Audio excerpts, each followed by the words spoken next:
It's really sad. I want to say this too. It's really sad that in medical school, we're not taught NFP. I mean, I had to learn NFP from a Catholic Medical Association class that, on the side. So, NFP, and I don't know if it's coming more around now or not in medical schools or in some medical schools, but it's too bad because somebody needs to be spreading the word about the efficacy.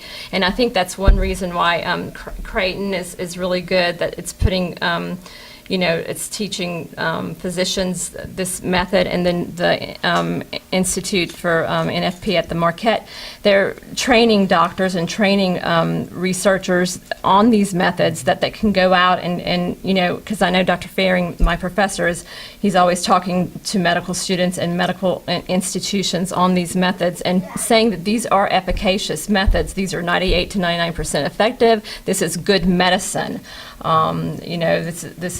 This is not to be poo-pooed as something that is this is good medicine too for women's fertility, and we don't have to put women on birth control pills and contraception. And this is good medicine.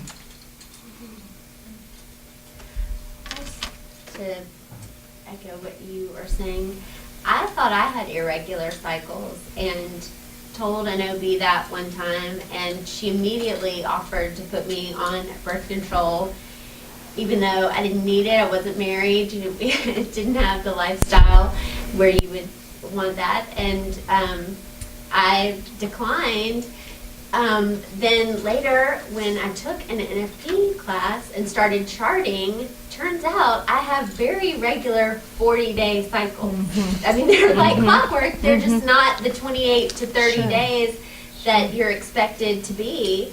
And here was this doctor. I didn't fit into this little box, and so here she was going to put me on a medication to fix a problem that didn't exist at all. And that's because she wasn't trained. Yeah. And she's not trained correctly because nobody's doing it in medical schools. We're trained by a certain medical model that doesn't include this good training here. I mean, and it's sad. It really is sad.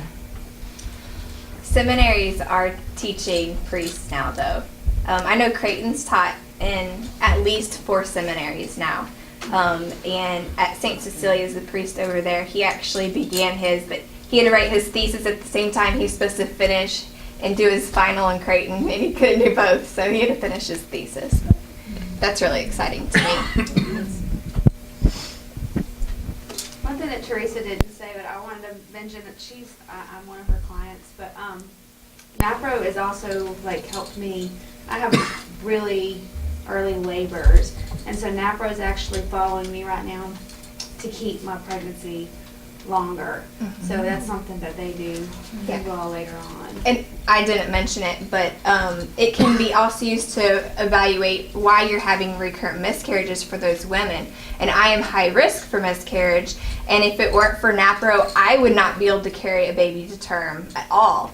After ovulation, I do not produce enough progesterone or estrogen, and so my body would miscarry my child before I could even take a home pregnancy test. So I am also managed that way, and I take progesterone shots every week to sustain my pregnancy, and I'm monitored through it so that the levels are given appropriately. And NAPRO uses hormones, but they're all bioidentical hormones. So they're not going to have those side effects, and they're going to be timed appropriately with the cycles where they actually need to be supplemented, and not just say, oh, start this on this day, because they're assuming that ovulation occurs on day 14 of the cycle, but that only occurs approximately 13% of the time.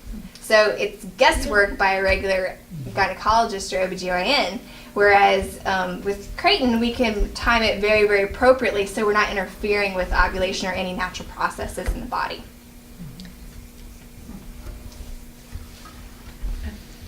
When, where, how often are the classes available for, you're saying, for adolescent girls?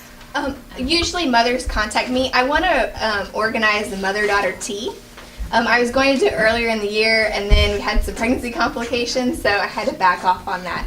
And tailor it to the specific age groups, because what you're going to talk to a 9-year-old about is not what you're going to talk to a 16-year-old about. And so to make it appropriate, I hope to get one in the fall again. I'm still considered high risk, so I'm not trying to plan too many big events. So it could change any day. But anytime anyone's wanting to learn, or their daughters, or just talk about it, I'm very willing to get started. So. Where do you do this? Ma'am? Where? I attend St. Peter's in Hoover, and they let me use their facilities, but there's several parishes across the diocese that allow me to do it too. I also have a home office where I meet a lot of my clients, and then I also do a lot of my follow-ups via Skype and telephone, and I have clients across the U.S. I teach anywhere from Wisconsin to Connecticut, Texas, and I even have a client in Dubai because they don't have any natural methods available to them in that area. So that's pretty cool, but I'm not limited to where I can teach. Oh, okay. We can do it long distance if needed.